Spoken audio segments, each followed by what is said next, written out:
নমস্কার বন্ধুরা, দেখো আজ আমার বাড়িতে কে এসেছে। 2026 সালের সবচেয়ে বড় পাওয়া, সবচেয়ে বড় পাওনা। দেখো তো চিনতে পারো কিনা। আর এসে দিদিকে প্রণাম করতে লেগে গেছে। দিদি বলছে থাক থাক, রাস্তায় নয়, বাড়িতে চলো আগে। আর দেখো এই সুদূর পুরুলিয়া থেকে দৌড়ে এসেছে আমার বাড়িতে শুধু একটিবার দেখার জন্যে। একে পাগল ছাড়া কি বলা যায়। যদিও আজকে ওর নিজের ইচ্ছায় আমরা না করেছি ওকে ইনভাইট না কিছু, ও আজকে পাগল চলে এসেছে আমার বাড়িতে শুধু দেখা করার জন্য। এই দেখো, আর ওর এটা ওর নিজের গাড়ি, এই গাড়িটা নিয়ে ও এসেছে আজকে। ও এসেছে, ওর এক ভাই এসেছে, নিজেই ড্রাইভ করে এসেছে গাড়িটা আজকে। আর এদিকে দেখাই তোমাদের ভালো করে, দেখো এই দেখো, দেখেছো? সত্যি খুব ভালো লাগলো। 2026-এ এটা সবচেয়ে বড় পাওয়া আমাদের কাছে। এতবার বলেছি আসবো দিদি, হচ্ছে না দাদা, এই করছে না সেই হচ্ছে না করতে করতে এবারে কেউ কিছু বলি, সকালবেলা হঠাৎ করে SMS, তোমাদের মাথা ফাটাবো, বেল ফাটাবো, হ্যান্ড কাটাবো। আর দেখো না, এসে আধ ঘন্টাও বসেনি, চলে যাচ্ছে। আবার বললো না শুধু তোমার সঙ্গে দেখা করতে এসেছিলাম, মনটা খুব তোমাদের জন্য খারাপ করছিল, দেখতে ইচ্ছা করছিল।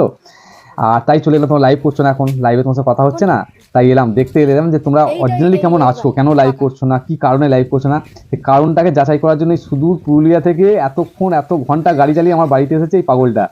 তাও কতক্ষণ, আধ ঘন্টা 45 মিনিট। আমার সোমবার করেও যেন বাবার বার যেখানে সেখানে খায় না, এইদিকে তো খুব নিয়ম মানে খায় না, সেই জন্য আমার বাড়িতে এসেছিলো শুধু পুরুলিয়া থেকে গাড়ি চালিয়ে। আর ওই বললাম আধ ঘন্টা 45 মিনিট ছিল, চলে যাচ্ছে। আমিও আজ বাড়িতে ছিলাম না, জানি না দিদি ওর আপ্যায়ন কী করেছে, ওকে বলতে পারবো না, দিদি ভাইয়ের ব্যাপার। আমি ছিলাম এর মধ্যে। আর সত্যি গাড়িটা খুব সুন্দর লেগেছে আমার, দারুণ গাড়ি, ঠিক আছে, খুব ভালো লাগলো।